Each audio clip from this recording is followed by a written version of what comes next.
আসসালামু আলাইকুম, কেমন আছেন সবাই? আশা করি ভালো আছেন।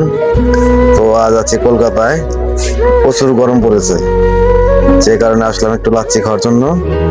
তো লাচ্ছি অর্ডার করলাম, লাচ্ছি অলরেডি বক বানিয়ে দিয়েছে আমার হাতে। তো লাচ্ছিটা খাওয়ার পর বুঝতে পারলাম বাংলাদেশের লাচ্ছি আর ইন্ডিয়ার কলকাতার লাচ্ছি অনেক ডিফারেন্ট। কোনো টেস্ট পেলাম না এই লাচ্ছি গুলো খেয়ে। তো যাই হোক, গরমের ভিতরে গলাটা একটু ভিজালাম, তারপরে বাসে উঠলাম। আমরা যাবো হাওড়া।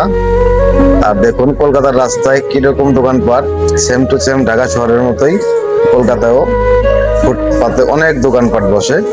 আর কলকাতার বিখ্যাত এই হলুদ ট্যাক্সি গুলো, যে ট্যাক্সিতেও আমি ঘুরেছি, সে ভিডিও ইনশাল্লাহ দেওয়ার চেষ্টা করবো আপনাদের। তো আমার ভিডিও দেখে যদি আপনাদের ভালো লাগে তাহলে অবশ্যই আমার পেজটি ফলো দিয়ে আমার পাশে থাকবেন। আরো নতুন নতুন ভিডিও দেখার জন্য সবাই ভালো থাকবেন আর আমার জন্য দোয়া করবেন। এখন যাচ্ছি হাওড়া, নতুন নতুন ভিডিও দেখাবো। আল্লাহ হাফেজ।